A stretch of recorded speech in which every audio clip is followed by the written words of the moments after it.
Mic check 1 2 1 2. This is Tara-Nicholle Kirk. I am the Metaphysician. I'm also a master self-actualization coach and spiritual strategist to smart, successful people. I dwell in the wonderful world of soultour.com, which is my company that I founded and created in 2017, so almost 5 years ago. Today is Transformation Tuesday. That's why we are here. And today I just want to talk to you about one thing. This may be the first in a series, but today we're just going to talk about one thing that you've got exactly backwards. All right? If you are anything like the smart, successful, and somewhat unfulfilled and somewhat repressed people that I meet every day and work with every day, there's one thing you've got exactly backwards that I want to clear up today. All right, so let's begin. Have you ever had that friend who fell in love with a guy and just disappeared off the face of the planet? Like, she went on a date a few weeks ago and you just ain't seen her no more? That's probably how my friends feel about me and my relationship with Mexico. All right. So suffice it to say that I've been spending a ton of time in Mexico lately. La London, as I'm calling her. La London and I are actually moving down for a big part of the summer and maybe beyond. But I've noticed a super interesting pattern in how other people react to this plan of ours to move down to Mexico for a while. In almost every conversation that I've had with a friend or a relative or a client or a loved one about our move, one question always comes up. They always ask, are you fluent in Spanish? And I say, nope. And what I say usually is something like this: I understand Spanish really well. I grew up in a town that was is still 70% people from Mexico.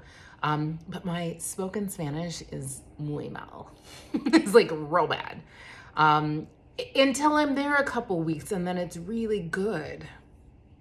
And so when I say this to people, I watch I can see the gears grinding in their minds as they're trying on this scenario that I'm proposing in their, they're putting themselves in my shoes and they're trying this scenario on in their minds. And I can see the alarm creep up on their face, oh my gosh, how could you move someplace and not speak the language? And then I share with them what I know to be true, which is this: the only way I will ever get fluent in Spanish is move to a place that is Spanish speaking.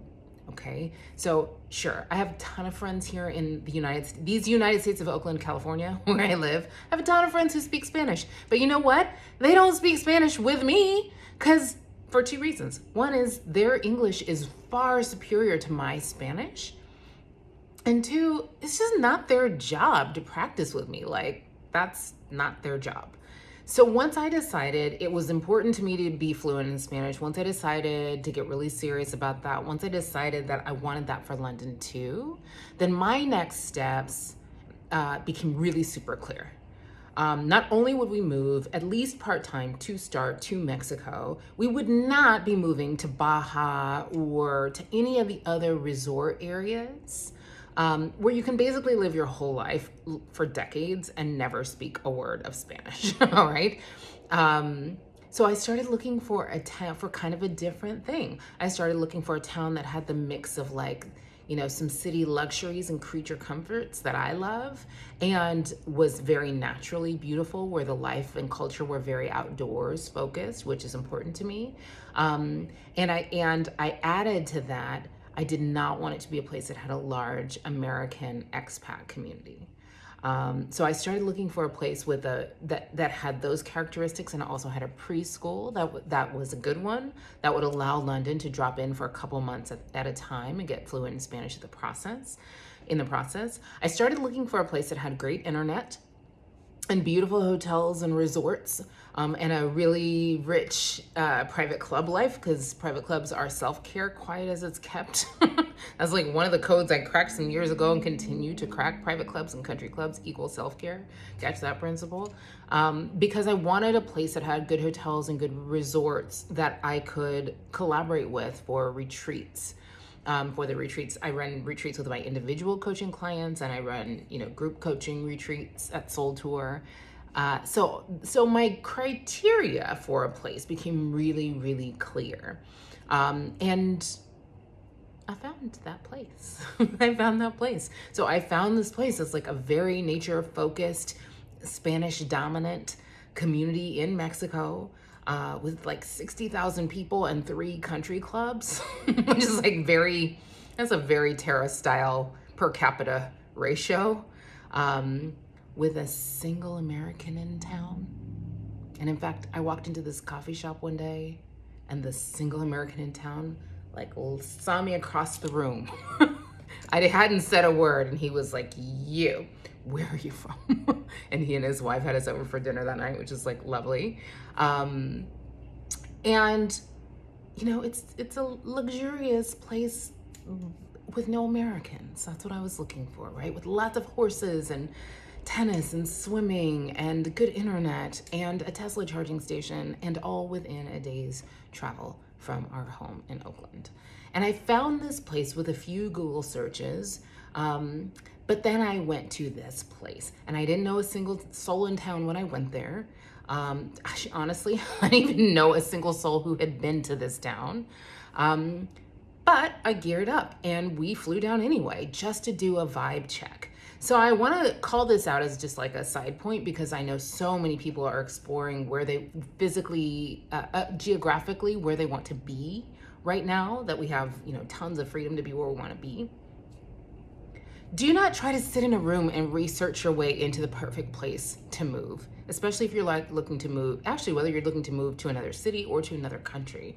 You just got to put your body in the place. You just got to do a vibe check. All right.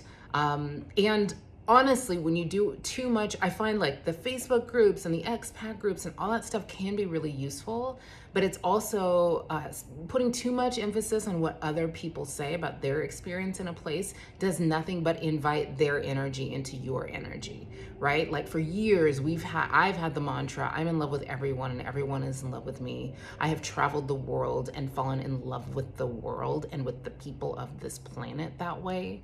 So I go places and people treat me really differently than someone who goes with a very traumatized set of expectations about how people will treat them.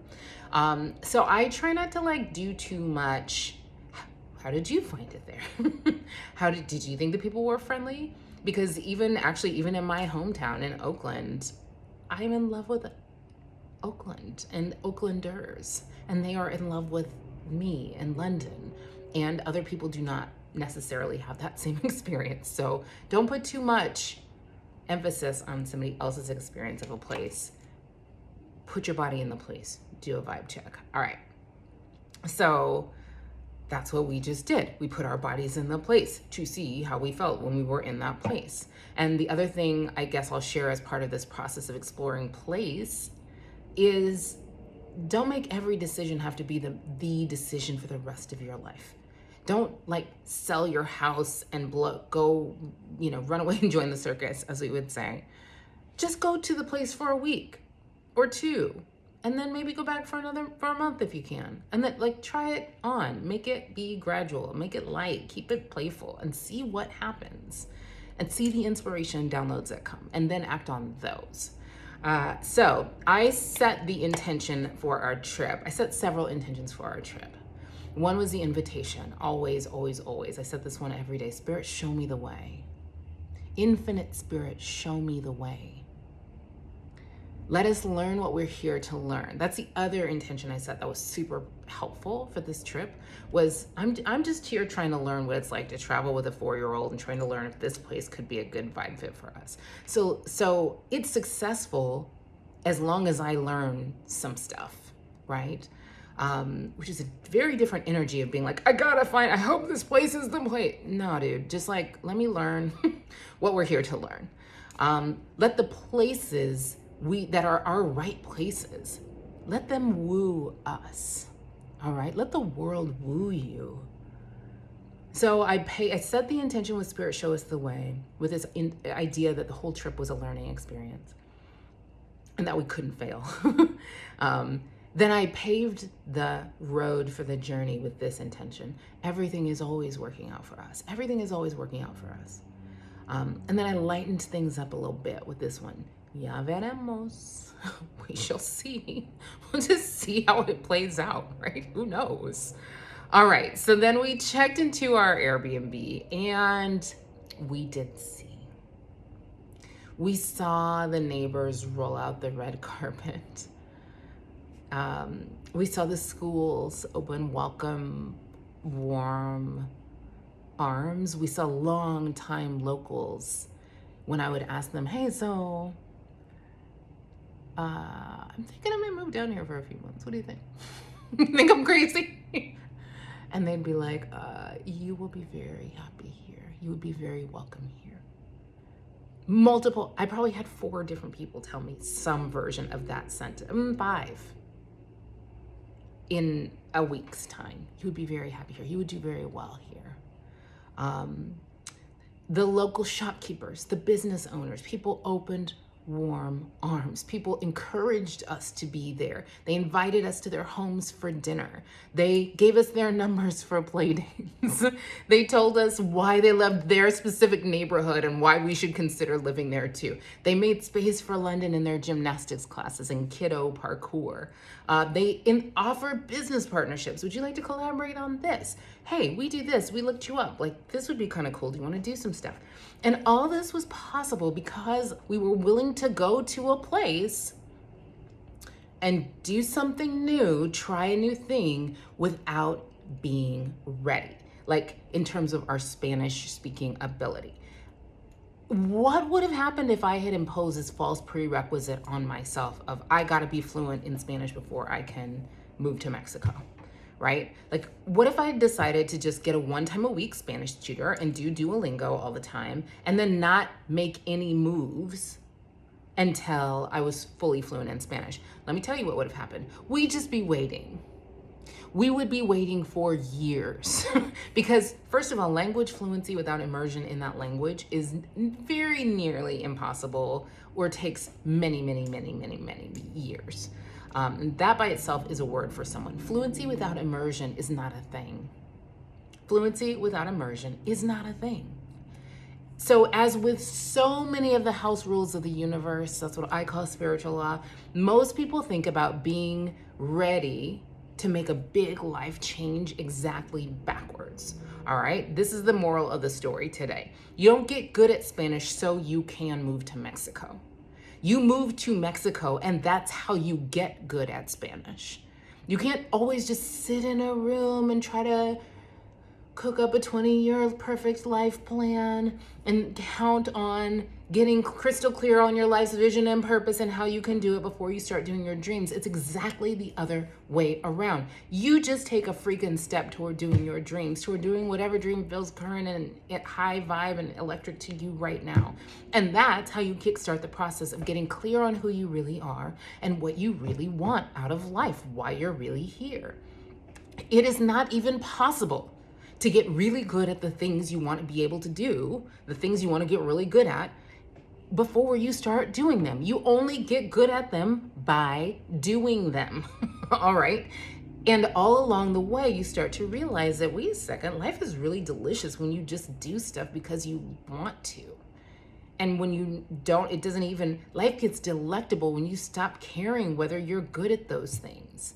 Like, let me tell you, when I'm in Mexico, I try to speak Spanish with the Spanish speakers, and I make a shit ton of mistakes. I just do, because I'm learning a language, and mistakes are how your brain grows. It's how you learn stuff, right? And it feels really good, and the learning happens really, really rapidly when you're making mistakes and course correcting, and people are helping you, right? And so the delicious life starts to unfold, starts to come to light. Your life starts to get into Technicolor when you stop giving a shit whether you're good at a thing, right? And you just start doing it because it feels like the thing you want to do. Following your inner guidance feels really, really freaking good, turns out. So that's the moral of the story. You don't get good at stuff so you can go do it. You start doing the stuff, and along the way you get good at it, and along the way you stop caring about whether you're good at it. So that's the moral of the story, and the plot of the story is about how the willingness to get comfortable being uncomfortable,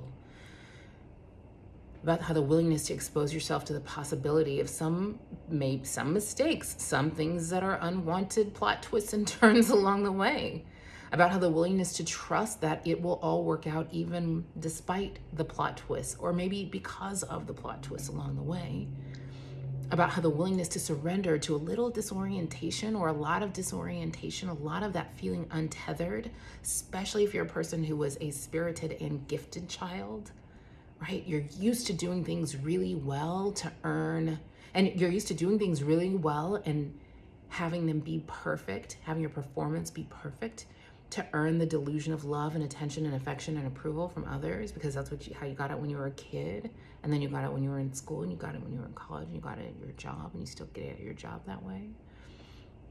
So it's very untethering when you just decide it doesn't matter if you're good at it anymore. You're just gonna do the thing because you feel like doing the damn thing. It's about how the willingness to surrender yourself to that level of disorientation and untethering.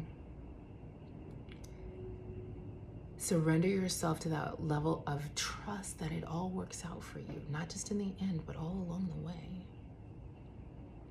It's about how surrendering yourself to the reality, the certainty that you will make millions of mistakes along the way. It's about how all these willingnesses accelerate your journey, are accelerating my journey into being my big self and doing my big dreams. All right. And so, as always, I never ask you to do a thing that I haven't done myself first. So yeah, it's your turn now. It's your turn, homie. Just start with this. We'll start with these things. This has become my signature question, my signature breakthrough question. What are you, you tell me what you're afraid to do, and I'll tell you what you would love to do. All right, that's prompt number one. What are you afraid to do that you also would love to do? Prompt number two is this. What would be possible for you if you were willing, if you had these willingnesses that I just described, if you were willing to be uncomfortable, willing to make millions of mistakes, willing to shed the false prerequisite story that you've been telling yourself? All right? I love that phrase. It comes from Tara-Nicholle, false prerequisites. And then I guess here's my third question or prompt that I want to plant as a seed in your spirit. Don't feel like you have to have an answer. If you have an answer to these questions and you want to share them with me, hit reply and let me know. I am going to reopen enrollment in Soul Tour's School of Spiritual Strategy programming soon, let me just say that. So I'd love to know what specific things would feel like a breakthrough for you. But if you don't have an answer and these questions feel very electric for you, or even a little bit like they're stirring something up in you, they stir up disharmony or help you, feel the disharmony between the shadow life you're living and the life you'd like to live as I ask these questions, let the question just sit in you as a seed, all right? And just trust that in divine order and timing, your wise inner being will begin to drop answers to these questions into your awareness, all right, over the coming hours, days, weeks, even months, all right? So my signature breakthrough question, the very Tara question is, what is it that you're afraid to do that you would also love to do? Question number two is, what might be possible for you if you're willing to get comfortable being uncomfortable, make a million mistakes along the way, and shed the false prerequisite stories you've been telling yourself? I hear all the time people say, I gotta lose 10 pounds and I can write my book. Or I can start that, practice that's like the calling of my soul in my zone of genius as soon as my kids graduate and get into college and their kids are like 10, right? What's the false prerequisite story you've been telling yourself? My third question or prompt is this. What would it take, or maybe what would it feel like, to feel so psychologically safe in your own skin and in your own callings and in your own life and in your own world that you could just decide to trust that everything is always working out for you and take the little everyday baby step risks that are required to live an exuberant, succulent, delectable, lick the plate, no hesitation, guided by inner wisdom, shackles off life. All right? And just know every single program that I run at Soul Tour, all of them are designed and proven to help with exactly these things. So again, we are going to be reopening programs for enrollment soon. Let me know what would feel like a breakthrough to you, what issue or challenge or problem is occupying the most of your head space, your heart space these days. And keep your head up, keep your heart out. I love you. I'll see you next Transformation Tuesday.